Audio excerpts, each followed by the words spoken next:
Hello students, स्वागत है आपका हमारी सीरीज आखिरी दाव का। आज हम लेकर आए हैं लेक्चर नंबर 3। दोस्तों, आज की वीडियो में हम लोग डिस्कस करने वाले हैं नीट ओवरसीज।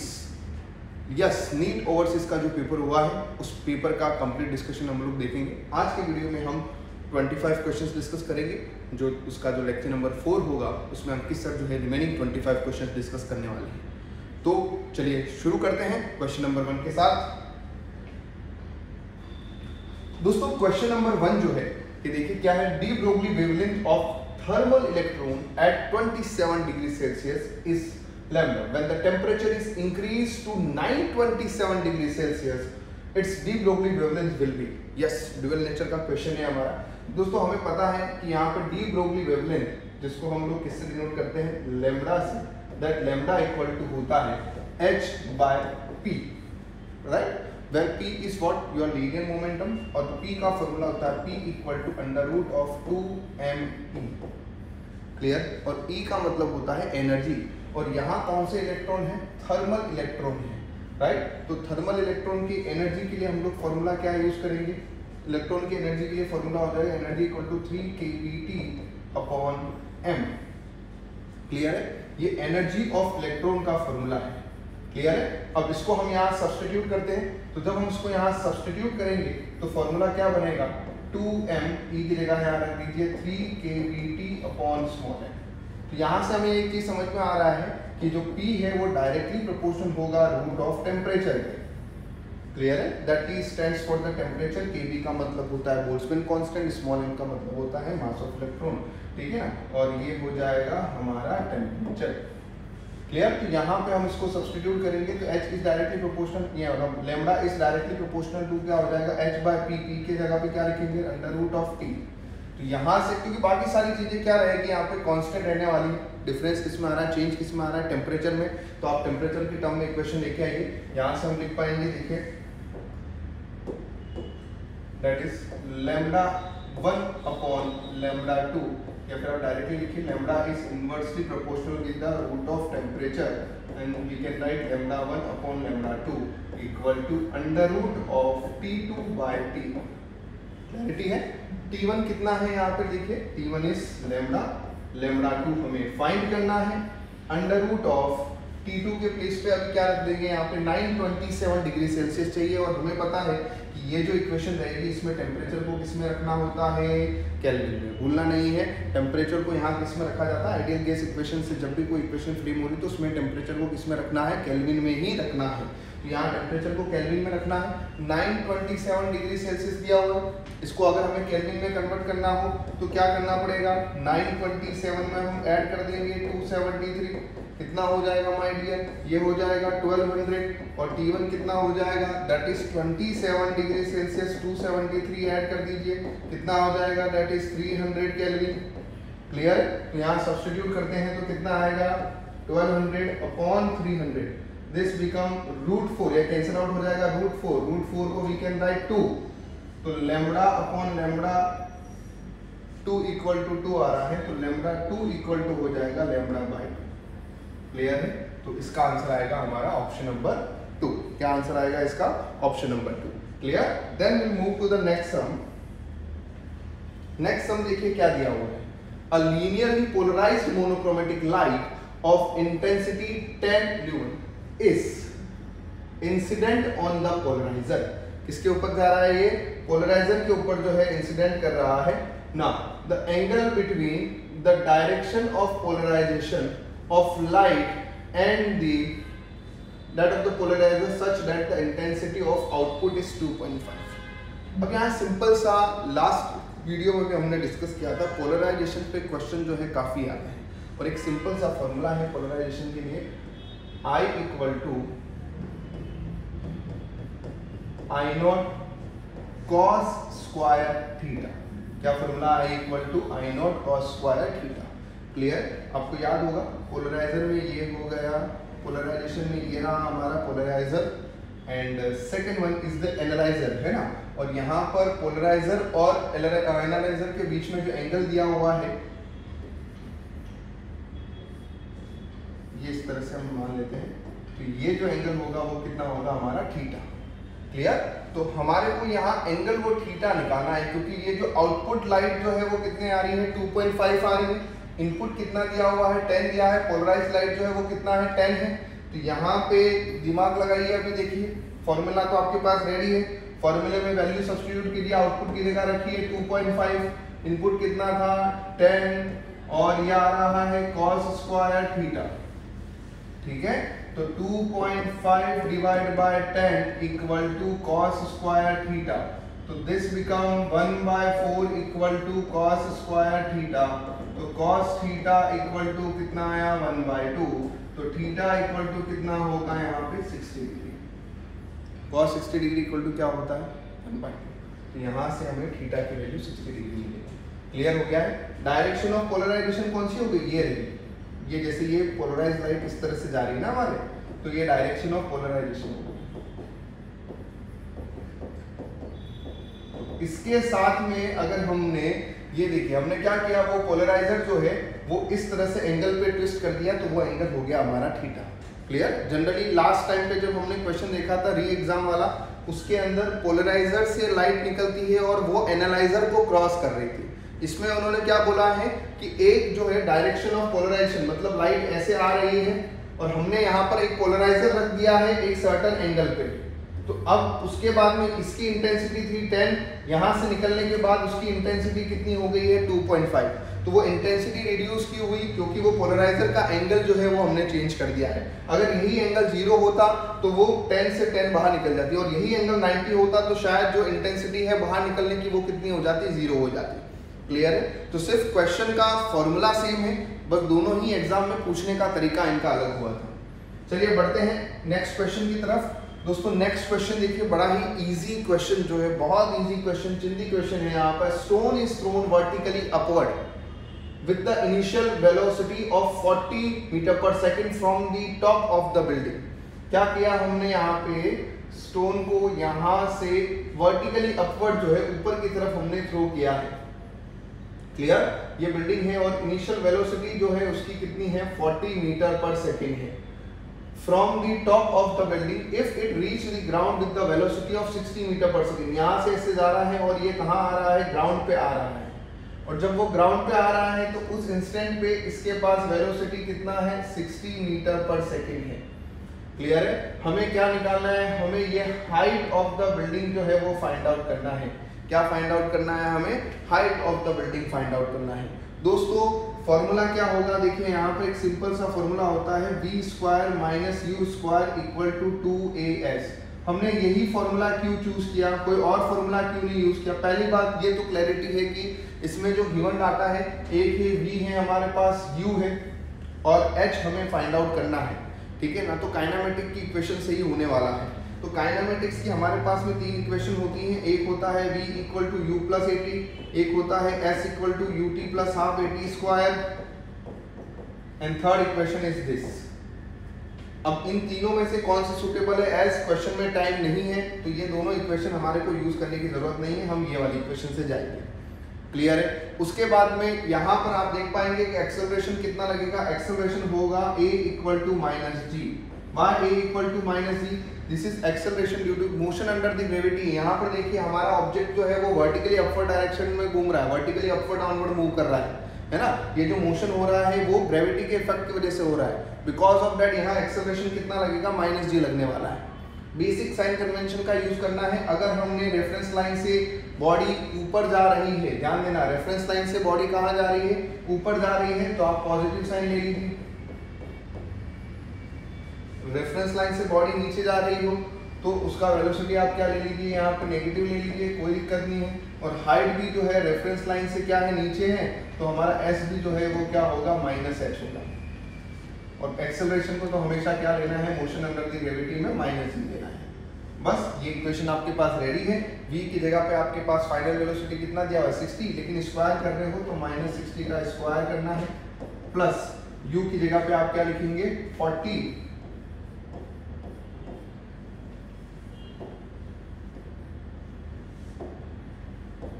का स्क्वायर इक्वल टू 2 इंटू ए की जगह पे रखना है माइनस जी, एस की जगह पे रखना है माइनस एच। क्लियर हो गया है। यहाँ पर कितना आएगा 3600 माइनस 1600 इक्वल टू 2 इंटू जी को रख देते हैं 10 माइनस माइनस प्लस हो जाएगा, ये रहा h। तो हमें यहाँ से h मिल जाएगा माय डियर 3600 माइनस 1600 कितना हो जाएगा यहाँ पे 2000 डिवाइड बाय 20। क्लियर। तो यहाँ से हमारा जो आंसर आएगा दिस बिकम 100 मीटर। कितना आंसर आ रहा है हमें यहाँ पे 100 मीटर आंसर आ रहा है। आई होप सबको ये क्लैरिटी आ गई होगी सब में। चलिए अब बढ़ते हैं नेक्स्ट सम की तरफ। नेक्स्ट सम पढ़ते हैं। देखिए आगे ये रे ऑप्टिक्स से बड़ा ही सिंपल क्वेश्चन इस बार आया था। क्या दिया हुआ है, कॉनकेव लेंस दिया हुआ है जिसका फोकल लेंथ जो है 25 सेंटीमीटर है, is sandwich between the two convex lens. ये रहे हमारे दो कॉन्वेक्स लेंस है और उसके बीच में हमने एक कॉनकेव लेंस को सैंडविच किया हुआ है। ये जो कॉनकेव लेंस है वो इन कॉन्वेक्स दोनों कॉन्वेक्स लेंस के बीच में है। क्लियर है। देन उसके बाद में क्या दिया हुआ, ईच ऑफ फोकल लेंथ जो है 40। मतलब अब हमारे को यहाँ पर एक चीज और देखनी है कि ये जो कॉनकेव लेंस होता है इसका फोकल लेंथ हमें दिया हुआ है 25 सेंटीमीटर और कॉन्वेक्स लेंस जो है उसका फोकल लेंथ दिया हुआ है हमें 40 सेंटीमीटर। याद रखें कॉनकेव लेंस जो है उसकी फोकल लेंथ हमेशा क्या होती है, नेगेटिव में रखते हैं। आप उसकी फोकल लेंथ को क्या रखना होता है, नेगेटिव में। क्लियर है। और कॉन्वेक्स की फोकल लेंथ को किस में रखना होता है, हमेशा इसकी फोकल लेंथ को आपको हमेशा पॉजिटिव में रखना होता है। क्लियर हो गया यहाँ पे। तो अब हम इस केस के अंदर अगर जब हम यहाँ पर वैल्यू रखेंगे तो क्या रखेंगे, देखिए f इक्वल टू, इसका जो f आएगा वो कितना आएगा हमारा, नेगेटिव में आएगा। f equal to minus of 25 centimetre. Clear. और इसमें जो फोकल लेंथ आएगी वो कितनी आएगी हमारे पास, प्लस ऑफ 40 सेंटीमीटर। पावर निकालना है हमें और कंबाइंड लेंस का पावर निकालना होगा। तो सबसे पहले हम कंबाइंड फोकल लेंथ निकाल देते हैं। क्या निकालेंगे सबसे पहले, combined focal length. My dear combined focal length सबसे पहले निकाल देते हैं। अब कंबाइंड फोकल लेंथ कैसे निकाल पाएंगे, कंबाइंड फोकल लेंथ के लिए फॉर्मूला हम यूज कर देते हैं 1 upon combined focal length equal to 1 upon f1 plus 1 upon f2 plus 1 upon f3। Clear है।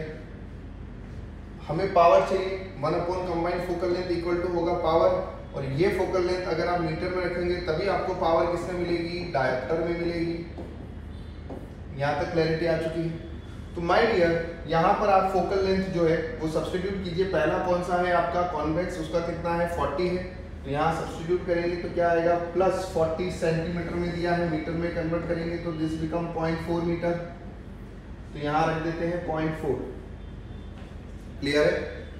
प्लस 1 अपॉन f2 कितना दिया हुआ है, minus 25 centimetre, this become minus 2.25 metre. तो माइनस 0.25 मीटर। तो ये माइनस साइन ऊपर आ जाएगा, माइनस 0.25 प्लस f3 कितना हो जाएगा, ये भी हमारा बाकी से कौन सा लेंस आ गया है f3 में, कॉन्वेक्स, तो ये हो जाएगा 1/0.4। क्लियर है। अब इसको हम जब सॉल्व करेंगे तो कितना आएगा, देखिए 10/4 माइनस 100/25 प्लस 10/4। अब थोड़ा दिमाग लगाइए, 10/4 मतलब कितना हो गया आपके पास में यहाँ पे, ये 2.5 माइनस 4 प्लस 2.5, तो दिस बिकम 1 डायोप्टर। क्लियर है। तो पावर कितना आ रहा है, 1 dioptre, that is option number 2। Clear हो गया यहाँ पे। तो एक सिंपल सा कॉन्सेप्ट हम लोगों ने यहाँ पे सीखा है, कौन सा वाला, कंबाइंड फोकल लेंथ वाला कॉन्सेप्ट हमने यहाँ पे सीखा है। क्लियर है। कंबाइंड फोकल लेंथ वाला concept and 1 upon focal length होता है पावर के इक्वल, जहाँ पर आपको फोकल लेंथ को किस में रखना है, मीटर में रखते हैं तो पावर आपको डायोप्टर में मिलती है। कंबाइंड फोकल लेंथ निकालने के लिए क्या करना है, 1 upon f1 plus 1 upon f2 plus 1 upon f3, मतलब तीनों का जो फोकल लेंथ है उस तरह से लिखेंगे। और यहाँ पर एक चीज़ और ध्यान रखना है कि इनके बीच में ये गैप नहीं रहता है। ठीक है। अगर गैप रहता है तो वो इसमें हमारा एक और फैक्टर ऐड हो जाता है। क्लैरिटी है। चलिए बढ़ते हैं। एक रे ऑप्टिक्स का सिंपल सा सम हमने यहाँ कंप्लीट किया है। Come to the next question. Next question जो देखिए क्या दिया हुआ है, फ्लूइड मैकेनिक्स से रिलेटेड क्वेश्चन है हमारा। है ना, विस्कोसिटी टॉपिक पे डिपेंडेंट क्वेश्चन है, a correct statement about the variation of viscosity. My dear, सबसे पहले मैं आपको विस्कोसिटी के बारे में थोड़ा सा आइडिया देना चाहूंगा। जब हम विस्कोसिटी की बात करते हैं,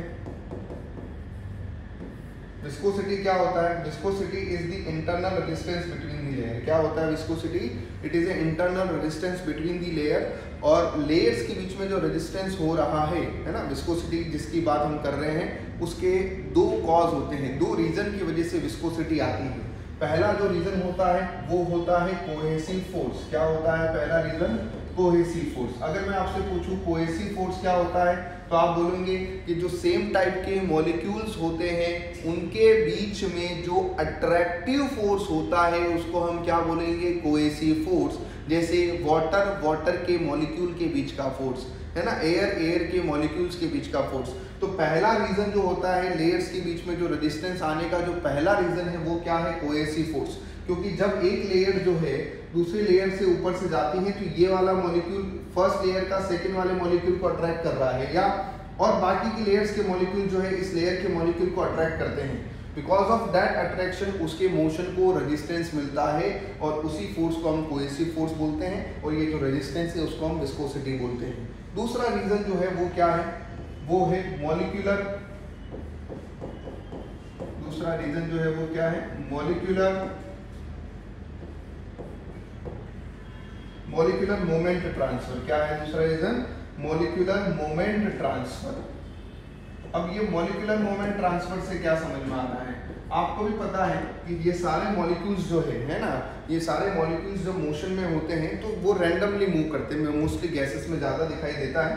तो ये जो because of their random motion, मान लो क्या हो रहा है, because of the motion third layer का मॉलिक्यूल जंप करके फर्स्ट लेयर पे आ गया, या फर्स्ट का सेकंड लेयर पे चला गया, या फर्स्ट का फोर्थ लेयर पे चला गया, तो वो एक लेयर से दूसरी लेयर में जब जंप करते हैं तो वो उस लेयर के मोशन में रिस्ट्रिक्शन लाते हैं।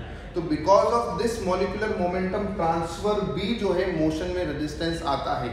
तो विस्कोसिटी के दो कॉज हो गए हैं, पहला है कोहेसिव फोर्स और दूसरा क्या है? Molecular momentum transfer. क्लियर हो गया गाइस? तो अब हम यहाँ बात करते हैं इस पर्टिकुलर क्वेश्चन में क्या बोला गया है। ये तो हुआ कॉन्सेप्ट की बात। अब इस पर्टिकुलर क्वेश्चन में उन्होंने बोला है कि अगर मैं टेम्परेचर के साथ खेलता हूँ, किसके साथ खेल रहा हूँ? टेम्परेचर को मैं बढ़ाता हूँ। तो देखिए टेम्परेचर को बढ़ाने से होता क्या है दोस्तों, कि अगर मैं टेम्परेचर को इंक्रीज करता हूँ तो देयर आर टू, यहाँ पे ये जो दोनों पैरामीटर है उसमें चेंज होगा। आप टेम्परेचर बढ़ा रहे हैं, आप मॉलिक्यूल्स के बीच में, मतलब दोस्ती होती है ना यार, जैसे है ना, दोस्ती के बीच में अगर हम टेम्परेचर लाते हैं, आग लगा देते हैं, तो दोस्ती जो है कम होने लग जाती है। वैसा ही मॉलिक्यूल्स के बीच में जो अट्रैक्शन है वो कम होने लगेगा। मतलब अगर टेम्परेचर बढ़ता है तो कोहेसिव फोर्स जो है माय डियर, कोहेसिव फोर्स जो है वो क्या होने लगेगा? डिक्रीज होने लगेगा। दिल में बैठा देनी है इस बात को, अगर टेम्परेचर बढ़ेगा तो कोहेसिव फोर्स डिक्रीज होगा।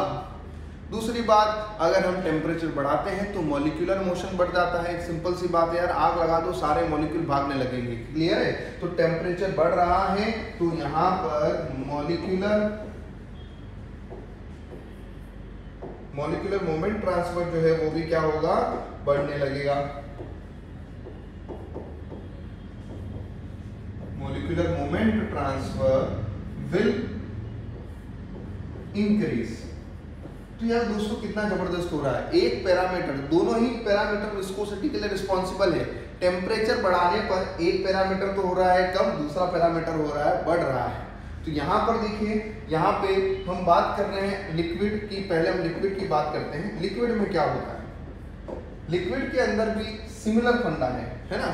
सिमिलरली यहाँ पर टेम्परेचर बढ़ने पर दोनों में सेम ही चीज हो रहा है। लेकिन लिक्विड में आपको भी पता होगा, लिक्विड और गैस के कंपैरिजन में लिक्विड में कोहेसिव फोर्स जो है ज्यादा प्रोमिनेंट है।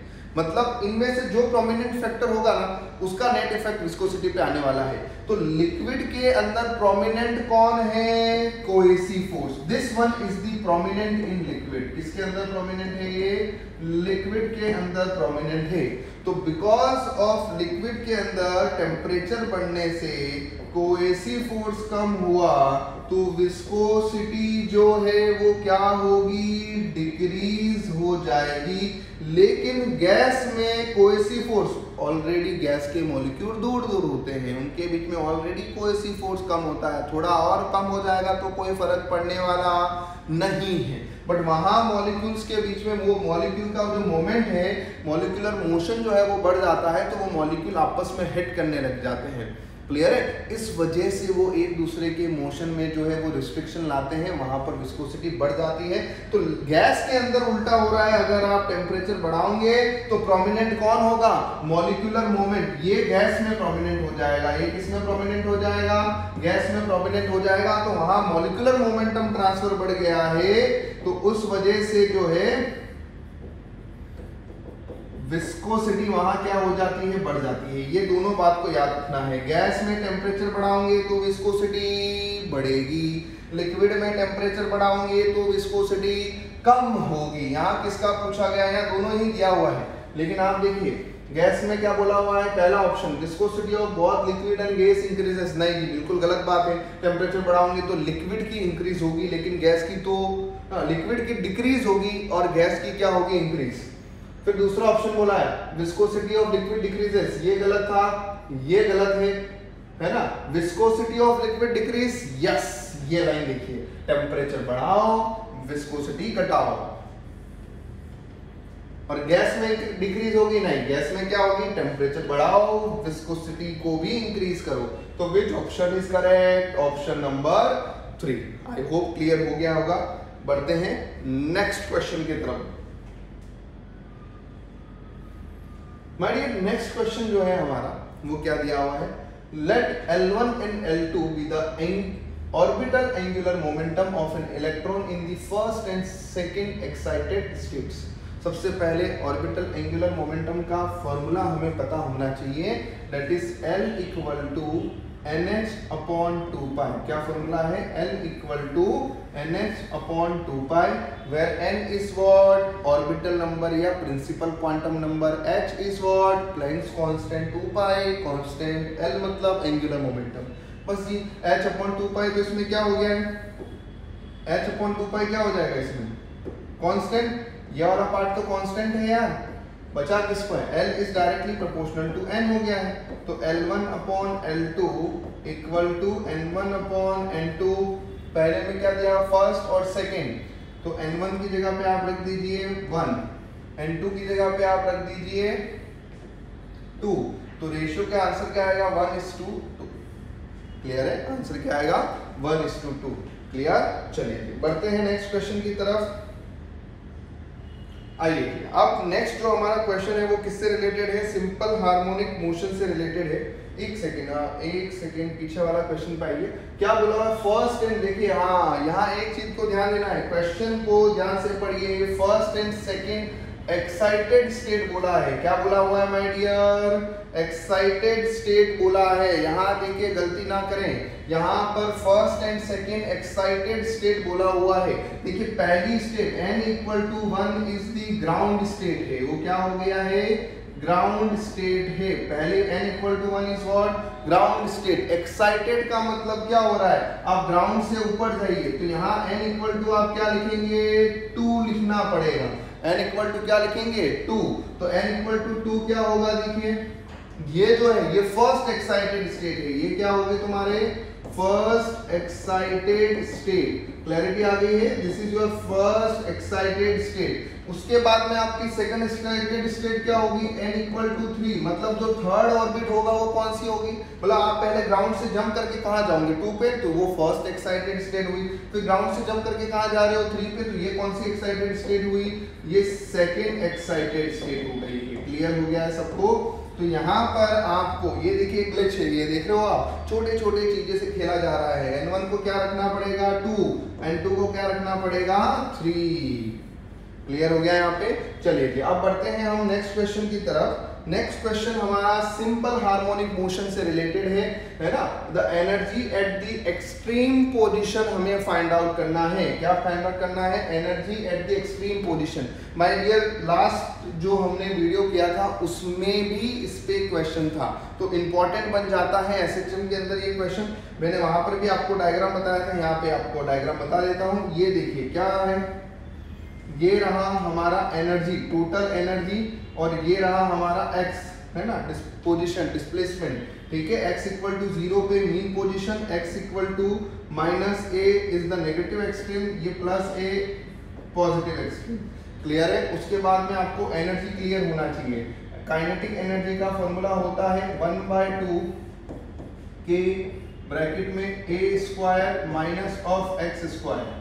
पोटेंशियल एनर्जी का फॉर्मूला होता है 1/2 k into x square. Total energy का फॉर्मूला होता है 1/2 k इंटू ए स्क्वायर। दोनों को ऐड करते हैं तो ये क्लियर है। आप खुद देखिए, अगर आप x को 0 रख देते हो तो पोटेंशियल एनर्जी 0 हो जाती है, और अगर आप x को 0 रख देते हो तो पोटेंशियल एनर्जी 0 हो जाती है। x की वैल्यू प्लस या माइनस से रखते हो तो यहाँ पे पोटेंशियल एनर्जी मैक्सिमम हो जाएगी, लेकिन काइनेटिक 0 हो जाएगी। क्लियर है। इसीलिए ग्राफ कुछ इस तरीके से आता है, इसीलिए जब हम ग्राफ बनाते हैं तो वो कुछ इस तरीके से हमें मिलता है। क्लियर हो गया यहाँ पे। तो ये जो ग्राफ था वो किसका था, काइनेटिक एनर्जी का, और ये जो ग्राफ है वो किसका है, पोटेंशियल एनर्जी का। तो आप देख पा रहे होंगे एक्सट्रीम पोजीशंस पे कौन सी एनर्जी है, एक्सट्रीम पोजीशन पे प्योरली पोटेंशियल एनर्जी है, एक्सट्रीम पोजीशन पे काइनेटिक एनर्जी 0 हो जा रही है। लॉजिकली भी सोचिए, एक्सट्रीम पोजीशन पे जाके वो रेस्ट पे आ जाता, अगर उसके बाद भी उसके पास काइनेटिक एनर्जी होगी तो और आगे चला जाएगा। क्लियर। चलिए बढ़ते हैं नेक्स्ट क्वेश्चन की तरफ। इसका ऑप्शन था 3, आंसर रहेगा। आइए नेक्स्ट क्वेश्चन हमारा लॉज ऑफ मोशन से रिलेटेड है। किससे रिलेटेड है, हमारा लॉज ऑफ मोशन से रिलेटेड रहेगा।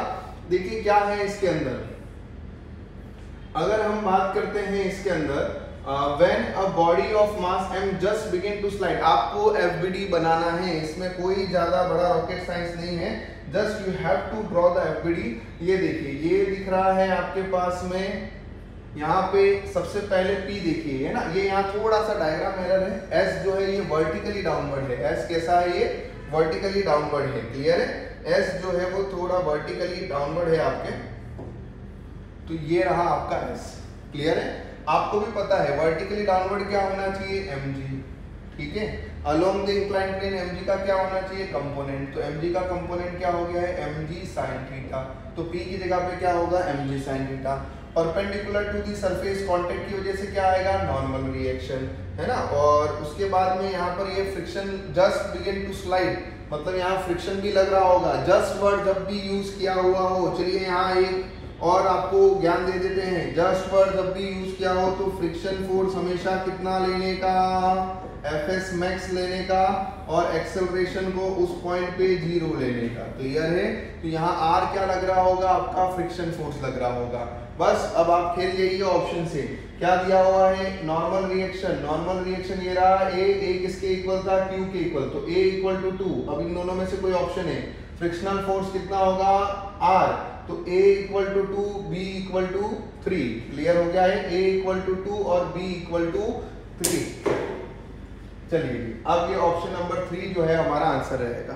क्लियर हो गया है। चलिए जी आगे बढ़ते हैं। सिंपल क्वेश्चन था, किसी को कोई दिक्कत है इसके अंदर, बिल्कुल सिंपल सा है। FBD ड्रॉ करना है, हमेशा याद रखिए वर्टिकली डाउनवर्ड वेट होता है, along the incline plane weight का कंपोनेंट mg sin थीटा होता है। कांटेक्ट की वजह से क्या लगता है, नॉर्मल रिएक्शन जो हमेशा सरफेस के परपेंडिकुलर होता है। फ्रिक्शन फोर्स जिस डायरेक्शन में मोशन की टेंडेंसी हो उसके अपोजिट लगाने का। ये ब्लॉक का वेट की वजह से नीचे आने की टेंडेंसी होगी तो उसके अपोजिट डायरेक्शन में, अपवर्ड डायरेक्शन में फ्रिक्शन फोर्स हमने लगाया है। क्लियर। चलो आगे बढ़ते हैं नेक्स्ट क्वेश्चन में। देखिए एक एनर्जी कंजर्वेशन से रिलेटेड आपको एक अच्छा सा क्वेश्चन पूछा गया है। A block of mass m is moving with initial speed u towards a stationary spring of stiffness constant k attached to the wall as shown in the figure. Maximum compression of the spring is, my dear याद रखे, दिमाग में fit कर दीजिए, एक line fit कर दीजिए, जब भी मैक्सिमम कंप्रेशन दिया हो, क्या दिया हो, मैक्सिमम कंप्रेशन वर्ड दिया हुआ हो, कौन सा मेथड यूज करना है, एनर्जी मेथड यूज करना है, एनर्जी कंजर्वेशन वाला मेथड यूज करना है, दिमाग में फिट कर देना है, कंफ्यूज होना नहीं है, फोर्स मेथड यूज करना नहीं है। जब भी क्या दिया हुआ हो, मैक्सिमम वर्ड यूज किया हो, मैक्सिमम कंप्रेशन बोले या मैक्सिमम एक्सटेंशन बोले, एनर्जी कंजर्वेशन ही लगाना है, कोई कंफ्यूजन दिमाग में रखना नहीं है। यहाँ पर क्या है, एक ब्लॉक है, उसके पास में एक काइनेटिक एनर्जी है, आपके पास में u वेलोसिटी दिया हुआ है, मतलब ब्लॉक के पास में इनिशियल एनर्जी जो है वो कौन सी है, काइनेटिक एनर्जी है।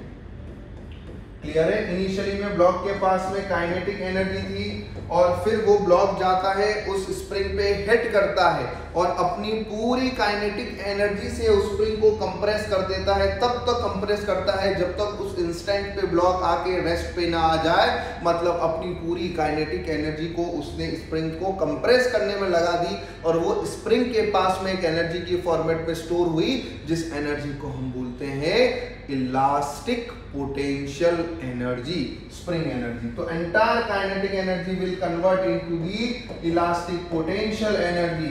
तो initial kinetic energy of block is half mu² और इलास्टिक पोटेंशियल एनर्जी हो जाएगा हाफ kx, और वो x जो है वो कंप्रेशन हो गया, मैक्सिमम कंप्रेशन हो गया है उसका स्क्वायर। क्लियर हो गया यहाँ तक। और ये x क्या, ये k क्या हो जाएगा तुम्हारा, spring constant, force constant. Clarity है। चलिए अब रफ्तार में यहाँ पे हाफ से हाफ उड़ गए, तो x मैक्सिमम जो आपको मिला यहाँ से, that is under root of m/k कर देते हैं, और ये u² है तो u बाहर निकल जाएगा, u under root of m/k। ठीक है, u under root of m/k। ऑप्शन नंबर 4 जो है एब्सोल्युटली करेक्ट है दोस्तों। बढ़ते हैं नेक्स्ट क्वेश्चन की तरफ। आइए एक और बेहतरीन क्वेश्चन जो पूछा गया है, किससे, फोटो इलेक्ट्रिक एक्सपेरिमेंट के ऊपर जो है क्वेश्चन पूछा गया है। क्या बोला गया है, blue light is capable of ejecting a photo electron. अरे मतलब ब्लू लाइट अगर डालोगे तो फोटो इलेक्ट्रॉन निकलेगा। अब हमारे मन में क्वेश्चन आता है कि इलेक्ट्रॉन निकलेगा या कब निकलेगा, जब हम उसको उसकी थ्रेशोल्ड एनर्जी से ज्यादा एनर्जी अगर देंगे तभी इलेक्ट्रॉन निकलेगा, अदरवाइज इलेक्ट्रॉन नहीं निकलेगा। क्लियर है। तो ये जो एनर्जी है ऑब्वियसली उसके वर्क फंक्शन से ग्रेटर है, और वो एनर्जी का फॉर्मूला क्या है, E इक्वल टू होता है h न्यू, और न्यू को वी कैन राइट c/λ। कहीं ना कहीं एनर्जी का वेवलेंथ से लेना देना है। क्लियर है। इलेक्ट्रॉन के पास वो जो हमारे पास एनर्जी जो है, लाइट की एनर्जी जो है वो उसकी वेवलेंथ पे डिपेंड कर रही है, और रिलेशन भी जो है मुझे वो इनवर्स रिलेशन दिख रहा है। अब हमें एक चीज पता है, जब हम विबग्योर की बात करते हैं, हमें एक चीज पता है, रेड के पास में मैक्सिमम है, मतलब सबसे मिनिमम वेवलेंथ वायलेट के पास होती है, और सबसे मैक्सिमम जो है वो रेड के पास रहती है। क्लियर है। तो यहां पर कौन सा कलर बोला गया है माय डियर, यहां पर उन्होंने जो है यहां पर वो टारगेट कर रहे हैं ब्लू। ठीक है ना। तो अब आपका यहाँ रिलेशन आपको ये भी क्लियर हो गया है कि एनर्जी जो है वो क्या है, इनवर्स रिलेशन है वेवलेंथ के साथ। क्लियर है। अगर आपकी वेवलेंथ जो है डिक्रीज होगी तो एनर्जी बढ़ेगी, और एनर्जी ज्यादा हुई तो कोई दिक्कत नहीं है, आपके वर्क फंक्शन से ज्यादा एनर्जी दोगे तो इलेक्ट्रॉन निकलेंगे भी, और साथ में कुछ काइनेटिक एनर्जी लेकर भी जाएंगे। क्लियर है। लेकिन कम हुई तो इलेक्ट्रॉन फिर बाहर नहीं निकलेंगे। जो फोटोन की एनर्जी है, अगर उसकी एनर्जी कम हुई तो इलेक्ट्रॉन जो बाहर निकलने वाले नहीं है। तो ब्लू लाइट वो मिनिमम है जो निकाल पा रही है। तो अब ब्लू से ज्यादा अगर हम देखते हैं ग्रीन, येलो, और ये जो है ये वाला जोन जो दिख रहा है हमें, है ना, ये ग्रीन, येलो, रेड, ऑरेंज, ये जो है, ये सब जो है इनकी वेवलेंथ तो ब्लू से भी, इनकी वेवलेंथ ब्लू से ज्यादा है। अगर इनकी वेवलेंथ ज्यादा है तो इनकी एनर्जी कम होगी। इसका मतलब ग्रीन, येलो, ऑरेंज, रेड ये तो हमारे फोटो इलेक्ट्रॉन्स को निकालने के लिए कैपेबल नहीं है। तो इसका मतलब ऑप्शन येलो कैंसिल हो गया, ऑरेंज कैंसिल हो गया, रेड कैंसिल हो गया है। वैसे तो पता लग गया आपसे वायलेट है। क्यों है? क्योंकि वायलेट और इंडिगो इन दोनों की जो है ब्लू से जो वेवलेंथ है वो क्या है, कम है। और अगर वेवलेंथ कम होगी तो एनर्जी ज़्यादा होगी। इसीलिए वायलेट वाला केपेबल है इलेक्ट्रॉन्स को बाहर निकालने के लिए, बाकी के जो तीनों कलर लाइट है वो केपेबल नहीं है, क्योंकि उनकी वेवलेंथ ज़्यादा है ब्लू से, तो वो उनकी एनर्जी तो उल्टा ब्लू से भी कम होगी। ठीक है ना। अब जब एनर्जी ही कम होगी, लाइट की एनर्जी कम होगी, तो इलेक्ट्रॉन्स बाहर निकलेंगे नहीं। क्लियर है। क्योंकि इलेक्ट्रॉन्स को बाहर निकलने के लिए जो मिनिमम एनर्जी चाहिए वो थ्रेशोल्ड एनर्जी के इक्वल है, और यहाँ थ्रेशोल्ड हम किसको मान सकते हैं कि ब्लू लाइट की जो एनर्जी है वो थ्रेशोल्ड एनर्जी। चलिए बढ़ते हैं आगे नेक्स्ट क्वेश्चन की तरफ। नेक्स्ट क्वेश्चन देखते हैं, यहाँ पर क्या दिया हुआ है, when a circular scale of screw gauge completes two rotation. देखिए प्रैक्टिकल फिजिक्स से एक क्वेश्चन आया है स्क्रू गेज पे, और यहाँ पर complete two rotation it covers 1 mm। Total number of circular scale division दिया हुआ है, least count of screw gauge हमें फाइंड आउट करना है। दोस्तों सबसे पहले स्क्रू गेज का लीस्ट काउंट का फॉर्मूला हमें पता होना चाहिए। स्क्रू गेज के लीस्ट काउंट का फॉर्मूला होता है LC equal to pitch upon circular scale division. Clear है। अब उसके लिए मुझे सर्कुलर स्केल डिवीजन तो पता है कितना दिया हुआ है 50, लेकिन उसके लिए मुझे निकालना पड़ेगा पिच, और पिच का मतलब होता है कि 1 रोटेशन। जब हम आपने कभी स्क्रू गेज देखा होगा तो ये सर्कुलर स्केल है, मान लीजिए सर्कुलर स्केल को अगर हम एक रोटेशन में जितना डिस्टेंस ट्रैवल करता है उसको हम क्या बोलते हैं, पिच। 1 रोटेशन में जितना डिस्टेंस ट्रैवल करता है उसको हम क्या बोलते हैं, पिच। और यहाँ कितना बोला हुआ है, 2 रोटेशन में 1 mm डिस्टेंस ट्रैवल हो रही है। तो माय डियर, अगर मैं आपसे एक सिंपल सा क्वेश्चन पूछता हूँ कि 2 रोटेशन में 1 mm डिस्टेंस ट्रैवल हो रही है, तो 1 रोटेशन में कितनी डिस्टेंस ट्रैवल होगी, तो आप बोलेंगे, तो ये कलर अपना भी चेंज हो रहा है, 1 रोटेशन में कितनी डिस्टेंस ट्रैवल होगी, 0.5 mm। क्लियर हो गया है। 1 रोटेशन में कितनी डिस्टेंस ट्रैवल होगी, 0.5 mm। तो अब आप क्या कीजिए, लीस्ट काउंट हमें निकालना है यहाँ पे। तो लीस्ट काउंट में पिच जो है आप रख दीजिए, कितना हो गया है आपका, ये देखिए 1 रोटेशन में जो डिस्टेंस है उसी को हम क्या बोलते हैं, पिच। तो ये आ जाएगा आपका 0.5 mm में है, और CSD कितना है, सर्कुलर स्केल डिवीजन कितना है, 50 है। क्लियर है। अगर मुझे इसको मीटर में कन्वर्ट करना है तो क्या करना पड़ेगा, 10 to the power -3 से मल्टीप्लाई कर देते हैं। क्लियर है। डिवाइड बाय क्या कर देते हैं, 50।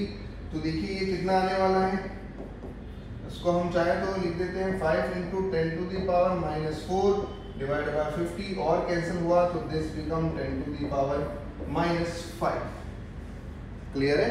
तो इसमें हमारा कौन सा ऑप्शन करेक्ट हो गया है, ऑप्शन नंबर 1 जो है वो हमारा करेक्ट रहेगा। चलिए बढ़ते हैं नेक्स्ट क्वेश्चन की तरफ। आइए नेक्स्ट क्वेश्चन जो है क्या दिया गया है, हाँ ये रहा, a beam of light is incident vertically on a glass slab thickness 1 centimetre. ओहो बहुत ही अच्छा क्वेश्चन है। ठीक है। यहाँ पे क्या दिया हुआ है, हमें ग्लास स्लैब का थिकनेस दिया हुआ है 1 सेंटीमीटर दिया है। ये देखिए ये रही एक ग्लास स्लैब, और इसका थिकनेस जो है वो कितना है, 1 सेंटीमीटर इसका थिकनेस है, और इसका रिफ्रैक्टिव इंडेक्स भी हमें माय डियर दिया हुआ है 1.5। अ फ्रैक्शन ऑफ लाइट, मतलब यहाँ पर लाइट जो है वर्टिकली इसके ऊपर हिट करती है। ठीक है। यहाँ हिट किया ए पॉइंट, हिट करके कुछ पार्ट फ्रैक्शन, सम फ्रैक्शन जो है ए पॉइंट से ही रिफ्लेक्ट हो जाता है, यहाँ से हिट करके चला गया। कुछ पार्ट क्या होगा इसके अंदर, अंदर की तरफ जा रहा है, ये देखिए यहाँ से वो गया है यहाँ पे नीचे की तरफ, हिट कर रहा है, ये रहा बी पॉइंट। फिर यहाँ से another fraction भी enters the slab and emerges after the reflection from the back surface, मतलब यहाँ से हिट करके फिर वापस से रिफ्लेक्ट हो रहा है। क्लियर है। हमें इन दोनों के बीच में जो टाइम डिले है वो निकालना है। माय डियर यहाँ से यहाँ तक ये देखो टाइम गैप जो आएगा वो इस की वजह से आने वाला है। ये जो स्लैब में जितने टाइम तक बी वाला पार्ट ट्रैवल करेगा वो उसका गैप का रीजन है। तो हम इसमें लॉजिकली क्या सोच सकते हैं, टाइम निकालना है, फॉर्मूला होगा speed equal to distance upon time. ये स्पीड किस में रहने वाली है लाइट की, इन मीडियम, इन ग्लास। बोल सकते हैं स्पीड इन मास। डिस्टेंस कितना ट्रैवल किया लाइट ने यहाँ से यहाँ तक, देखो यहाँ पे टाइम जो है, एक तो ये यहाँ से हिट करके यहाँ जा रहा है, फिर ये नीचे से आके हिट करके आ रहा है, तो ये जो टाइम लगा है यहाँ से नीचे आके यहाँ तक आने में, तो टोटल डिस्टेंस में कितना ट्रैवल किया है, ये 1 + 1, तो ये जो डिस्टेंस भी ट्रैवल किया है वो बेसिकली कितना ट्रैवल किया है, 2 सेंटीमीटर। कितना ट्रैवल किया है, 2 सेंटीमीटर, ये 1 सेंटीमीटर। क्लियर हो रहा है? तो अगर हमें पहले ये स्पीड मिल जाए, डिस्टेंस हमारे पास में है, हम इस फॉर्मूले से टाइम निकाल देंगे। स्पीड कैसे निकाल पाएंगे माय डियर? अब आपको भी एक फॉर्मूला सिंपल सा पता है, म्यू आपके पास में यहाँ रेडी है, ठीक है। अब म्यू आपके पास रेडी है, थिकनेस जो दिया हुआ है म्यू इज दो ग्लास स्लैब जो है यहाँ पे है हमारे पास में, हम कहाँ से कहाँ तक आ रहे हैं, एयर से मान लीजिए हम ग्लास की तरफ जा रहे हैं, तो that equal to mu g upon mu a equal to, clear है। और हमारा जो रिफ्रैक्टिव इंडेक्स है वो क्या होता है, स्पीड के इनवर्सली प्रोपोर्शनल रहता है, ठीक है ना। एयर में हम मान लेते हैं स्पीड ऑफ लाइट से जा रहा है, इनवर्स रिलेशन है, mu is inversely proportional with the speed of light in that medium, clear. और ग्लास में जो स्पीड होगा वो हो गया वीजी एयर। ये कितना है माय डियर, 1.5 है। एयर में रिफ्रैक्टिव इंडेक्स कितना होगा, 1। हमें speed of light in air तो पता ही है कितना होता है, 3 × 10⁸, और ये रहा हमारा Vg। तो यहां से हमें Vg कितना मिल रहा है, 2 × 10⁸ मीटर/सेकंड। अब आपको पास में स्पीड है, स्पीड को यहाँ रखिए 2 × 10⁸ इक्वल टू s कितना दिया हुआ है my dear, 2 centimetre, centimetre s/t, s को हमने 2 सेंटीमीटर को मीटर में किया, 2 × 10⁻², मीटर में कन्वर्ट कर दिया, ये रहा हमारे को टाइम निकालना, 2 × 10⁻²। 2 से 2 कैंसिल हो गया है, तो टाइम कितना होगा हमारे पास में, 10⁻² डिवाइड बाय 10⁸, ऊपर जाएगा तो 10⁻−10 सेकेंड्स। कितना होगा, 10⁻−10 सेकेंड। और ये जो है हमारा ऑप्शन नंबर जो है कितना है यहाँ पर, 4 जो है वो करेक्ट होगा। क्लियर है? बढ़ते हैं नेक्स्ट क्वेश्चन की तरफ। आइए, एक और इंटरेस्टिंग क्वेश्चन दिया हुआ है। अरे गेटिंग माय पॉइंट बच्चों, समझ में आ रहा है आप लोगों को? थोड़ा सा जोश रखना है ना। आई नो दैट जब क्वेश्चंस का डिस्कशन होता है तो बीच बीच में थोड़ा बोरिंग लगता है, बट हमें जैसा कि ये वीडियो की आपका टाइम वेस्ट ना हो, इसके लिए हम भी बीच बीच में बिल्कुल टाइम पास नहीं कर रहे हैं, directly up to the question to question जो है डिस्कशन चल रहा है। क्लियर है? तो थोड़ा सा अपने आप को मोटिवेट रखते हुए क्वेश्चंस पे ध्यान देना है। देखिए, हम वापस से क्वेश्चन पे आते हैं। क्या दिया हुआ है, a gas undergo N isothermal process. बिल्कुल यहाँ पर ध्यान देना है कि हम किसकी बात कर रहे हैं, आइसोथर्मल प्रोसेस की बात कर रहे हैं, ठीक है। आइसोथर्मल प्रोसेस में आपको पता है टेम्परेचर क्या होता है माय डियर, कांस्टेंट रहता है, और हमें specific heat capacity of the gas निकालना है माय डियर। हीट का फॉर्मूला अगर मैं बोलूँ तो वो होता है Q = NC∆T, ये एक फॉर्मूला है। टेम्परेचर माय डियर कांस्टेंट है, तो टेम्परेचर अगर कांस्टेंट है, क्यों है कांस्टेंट, क्योंकि आइसोथर्मल प्रोसेस है, तो डेल्टा टी जो है वो कितना होगा, 0। अगर डेल्टा टी 0 होगा तो फॉर्मूला क्या हो गया, Q = क्या आइसोथर्मल में हीट 0 होता है? नहीं, आइसोथर्मल में हीट 0 नहीं होता है। आइसोथर्मल में डेल्टा U 0 होता है, और हीट जो है from first law of thermodynamics वो किसके इक्वल हो जाता है, वर्क के इक्वल हो जाता है। क्लियर है? ये याद रखना है। तो Q = क्या हो जाएगा यहाँ पर, N × C × डेल्टा टी को हम 0 रखेंगे, तो C = आप चाहे तो इसको इस तरह से भी देख सकते हैं, N × C × डेल्टा टी, तो C को लिख सकते हैं Q/N डेल्टा टी, और डेल्टा टी को माय डियर आप सब्स्टिट्यूट कीजिए 0, तो anything divide by 0 is equal to infinity. तो याद रहे, specific heat capacity of isothermal process is infinity. क्या आंसर होता है उसका, इंफिनिटी। क्लियर हो गया है? चलिए जी, बढ़ते हैं नेक्स्ट क्वेश्चन की तरफ। नेक्स्ट क्वेश्चन जो है हमारा किससे रिलेटेड है, अगेन फ्लूइड मैकेनिक्स से रिलेटेड है। आप लोग ने जैसा देखा होगा कि इस वीडियो में जो है हम मोस्टली मैकेनिक्स के पार्ट को हम डिस्कस कर रहे हैं, और मैकेनिक्स, ऑप्टिक्स और मॉडर्न फिजिक्स, ये तीनों ही सेगमेंट के क्वेश्चंस चल रहे हैं। क्लियर है? तो इसमें आप देख पा रहे होंगे फ्लूइड मैकेनिक्स का एक और क्वेश्चन आ गया है। बर्नौलीज थ्योरम हमेशा से हॉट फेवरेट टॉपिक रहा है, ठीक है ना। और ये तो बिल्कुल ही सिंपल सा क्वेश्चन दिया हुआ है आपको, यहाँ पर H1 और H2 भी दिख रहा है, मतलब हॉरिजॉन्टल पाइप नहीं है, दोनों पॉइंट के बीच में हाइट का डिफरेंस है, तो यहाँ पोटेंशियल एनर्जी का भी रोल आएगा। तो इस केस में अगर मैं पहले बर्नौलीज इक्वेशन की बात करूं तो वो क्या होता है, pressure energy plus kinetic energy plus potential energy, इन तीनों का सम किसके इक्वल होता है, कांस्टेंट के इक्वल होता है।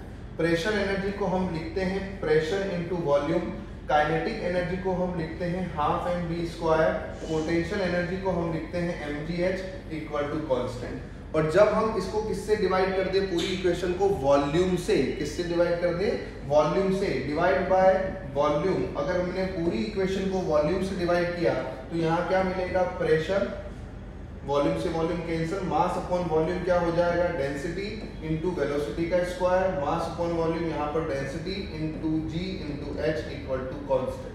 तो this is your Bernoulli's equation, और इसमें से हमारा वो ऑप्शन नंबर 4 है। क्लियर हो गया यहाँ पे। बर्नौली इक्वेशन बहुत इंपॉर्टेंट है, इस पे अगर थियोरी क्वेश्चन बनता है तो कौन से लॉ पे बेस्ड है, कंजर्वेशन ऑफ एनर्जी पे बेस्ड है। और इसी के रिलेटेड एक और थ्योरम है कंटिन्यूटी इक्वेशन, वो किस पे बेस्ड है, कंजर्वेशन ऑफ मास पे बेस्ड है। चलिए बढ़ते हैं नेक्स्ट क्वेश्चन की तरफ। नेक्स्ट क्वेश्चन जो है अगेन हमारा मॉडर्न फिजिक्स से क्वेश्चन बनता है। क्या दिया हुआ है, at some instant number of radioactive atom in the sample is n0, after time t the number decreases to n, है ना। हमारा n0 दिया हुआ है, t टाइम के बाद में वो नंबर डिक्रीज होके कितना हो चुका है, n हो गया है। तो एक इक्वेशन बनता है n equal to n0 e to the power minus lambda t, ये इक्वेशन बन गया है हमें।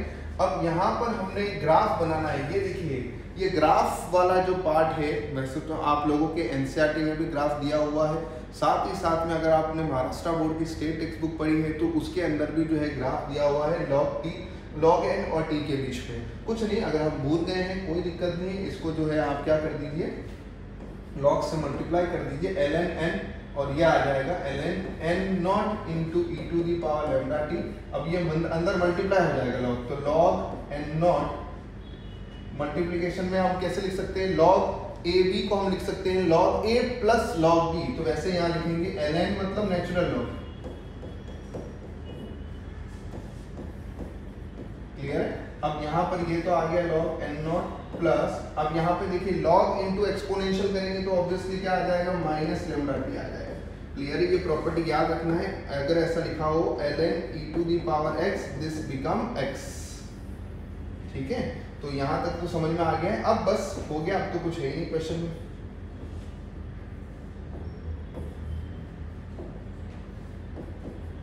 ये ln इंटू n, ग्राफ किसके बीच में बनाना है, log n और t के बीच में। तो ये हमारा क्या हो गया है y, ये तो कांस्टेंट है तो इसको हम इंटरसेप्ट की तरह लेते हैं, है ना। ये हमारा क्या हो गया है, मान लेते हैं x, ठीक है।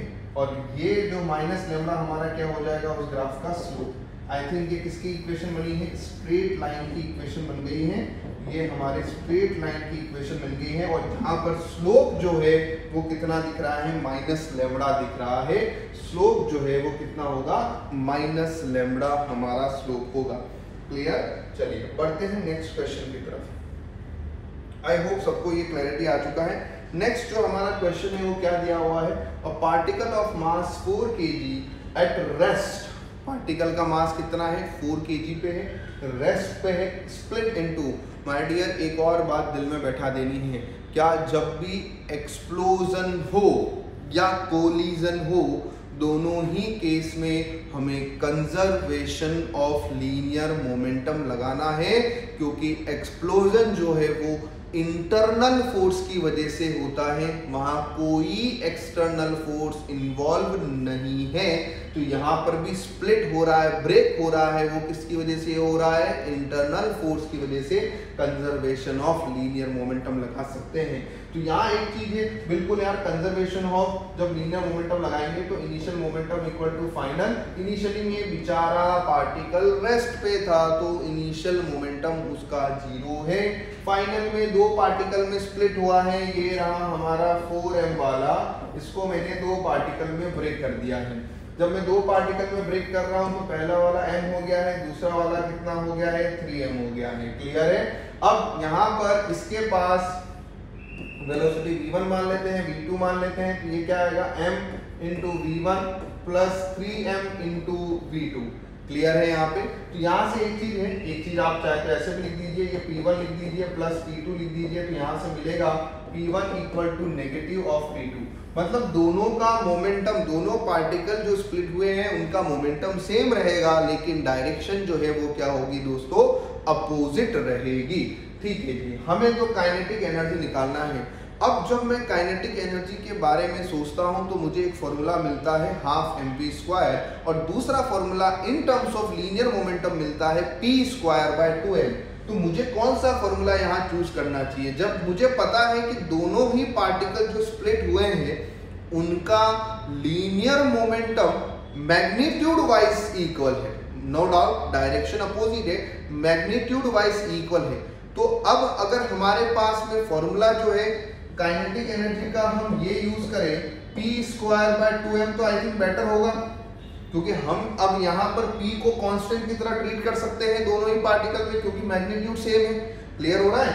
तो अब हम यहाँ पर ये फॉर्मूला देखते हैं और हम बोल देते हैं कि पार्टिकल 1 की काइनेटिक एनर्जी अपॉन पार्टिकल 2 की kinetic energy equal to p1²/2m1 into इधर आ जाएगा p2² इंटू 2m2। दोनों का मोमेंटम सेम है पार्टिकल्स का, तो p1² से p2² कैंसल, 2 से 2 कैंसल, तो this become m2 upon m1। पहले वाले का मास कितना है? m, दूसरे वाले का मास कितना है? 3m, तो this become 3m upon m। Clarity आ रही है? This become 3m upon m, तो ये हमारा कितना होगा? m से m कैंसिल करने पे ये आ जाएगा 3/1, और जो कि है हमारा ऑप्शन नंबर 4। क्या हो जाएगा? जो हमारा ऑप्शन नंबर 4। क्लियर हो गया है? बढ़ते हैं नेक्स्ट क्वेश्चन की तरफ। आई होप बड़ा ही सिंपल क्वेश्चन था। क्लियर है? कोलिजन एक्सप्लोजन से रिलेटेड एनएलएम का क्वेश्चन था हमारा ये। चलिए जी, next question moment of inertia से रिलेटेड। रोटेशनल में इतने जबरदस्त क्वेश्चंस है, बट उसमें से उन्होंने बड़ा ही जल्दी क्वेश्चन लिया है, moment of inertia of two spheres about their diameter. तो my dear, moment of inertia of sphere about its diameter पहली बात मेंशन नहीं है, होलो है या सॉलिड। जब मेंशन नहीं हो तो क्या मानने का? सॉलिड मानने का। क्लियर है? 2/5 mr²। क्लियर है? अब सिंपल सी बात है, ये फॉर्मूला आ गया है। अब हमारे को उसमें बोला भी है मासेस क्या है? सेम, तो is1 अपॉन is2, 2/5 से 2/5 कैंसल होगा, मासेस भी दोनों का सेम है, बचा क्या? r1 अपॉन r2, r1 का स्क्वायर अपॉन r2 का स्क्वायर। रेडियस का भी रेशियो हमें दिया हुआ है r1 अपॉन r2, और वो रेशियो कितना है? 1:2 का स्क्वायर, दिस बिकम 1/4। तो 1/4 इज ऑप्शन नंबर 3। चलिए बढ़े हैं आगे। चलिए नेक्स्ट क्वेश्चन आइए। अब देखिए एक और क्वेश्चन आया है हमारे रोटेशनल से ही आया है क्वेश्चन। क्या दिया हुआ है? एक ये रहा व्हील दिया, ये रहा व्हील, और ये रही उसकी रिम जो है, और इसका मोमेंट ऑफ इनर्शिया सेंटर के अबाउट रोटेट कर रहा है। ये रेडियस कितनी हो गई है? 10 सेंटीमीटर हो गई है। मोमेंट ऑफ इनर्शिया क्वेश्चन में दिया है 0.1 kg/m² है। हमने यहाँ पे स्प्रिंग जो इस पे रैप है, उस स्प्रिंग के ऊपर जो है हमने फोर्स लगाया। कितना फोर्स लगाया हमने यहाँ पर? F, और वो F कितना है माय डियर? 10 न्यूटन जो है वो। ठीक है, अब आप मुझे बताइए